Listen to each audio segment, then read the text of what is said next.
सर्व दत्त परिवारात साष्टांग प्रणिपात. दत्त माझा मी दत्ताचा. रचना श्री गुरुदत्त चरणी अर्पण. तत्पूर्वी चॅनल आवडल्यास लाईक, शेअर आणि सबस्क्राईब जरूर करावे. माऊलींनो, आज आपण एक सुंदर कथा पाहणार आहोत. पैसा नाही, समाधान पाहिजे. एक गरीब माणूस असतो. तो रोजच त्याच्या घराच्या शेजारी एक कृष्णाचं सुंदर मंदिर असतं. त्या मंदिरामध्ये तो रोज जाऊन तिथे सकाळी सकाळी साफसफाई करत असतो आणि त्याच्यानंतर आपल्या कामावरती, नोकरीवरती तो निघून जात असतो. नेहमीच तो इथे येत असतो आणि कृष्णाला त्याचा आशीर्वाद घेऊन म्हणत असतो की कृष्णा, कधीतरी तू मला भरपूर असा पैसा दे.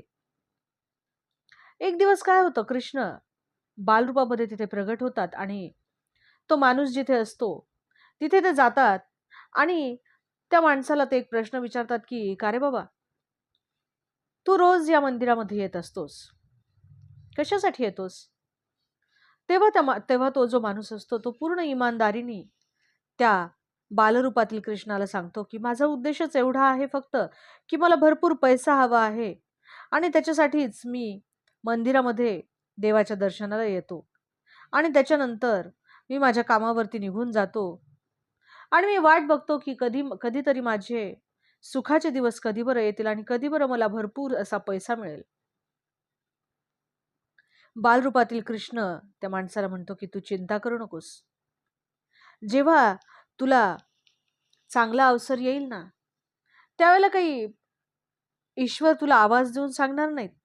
ते तुझ्या समोर गपचूप येतील आणि तुझ्यासाठी एक नक्कीच चांगला असा अवसर तुझ्यासाठी देतील. असे म्हणून बालरूपातील कृष्ण तिथून निघून गेले. हळूहळू काळ निघून जात होता. तो माणूसही जास्तीत जास्त पैसा कमवू लागला होता आणि तो पैसा कमवण्यामध्ये एवढा व्यस्त होऊन जातो की काही दिवसांनी तो मंदिरात येणं सुद्धा विसरून जातो. खूप वर्ष असेच निघून जातात आणि एक दिवस काय होतं, सकाळी सकाळी तो त्या मंदिरामध्ये येतो आणि साफसफाई करायला लागतो. त्या माणसाला पाहून पुन्हा बालरूपामध्ये कृष्ण तिथे प्रगट होतात आणि त्या व्यक्तीला मोठ्या आश्चर्याने त्याच्या हालचाल विचारायला लागतात आणि म्हणतात की अरे, एवढ्या वर्षानंतर आला आहेस? मी असं ऐकलं आहेस की तू मोठा सेठ बनला आहेस? तो व्यक्ती म्हणाला की हो, माझ्याजवळ आता भरपूर पैसा आलाय. माझ्या घरातील मुलांची लग्न सुद्धा मी केले. मला भरपूर पैसा सुद्धा आहे, परंतु काय करू, माझ्या मनामध्ये समाधान नाही आणि असं वाटतं की मी रोज इथे तुमची सेवा करायला येऊ शकलो नाही. तो व्यक्ती जो होता तो म्हणला की त्या परमेश्वराने मला सगळं दिलं, परंतु मला समाधान काही दिलं नाही. तेव्हा बालरूपातील कृष्ण त्या मनुष्याला म्हणाला की अरे, तू ईश्वराला हे मागितलंस कधी? तू जे मागितलं असते तर तुला ईश्वराने दिलं ना, मग आता पुन्हा इथे कशासाठी आलायस? हे ऐकून त्या मनुष्याचे डोळे भरून आले आणि तो मनुष्य त्या बालरूपातील कृष्णाच्या चरणावरती पडला आणि म्हणाला की ईश्वरा, हे देवा, तू मला माफ कर.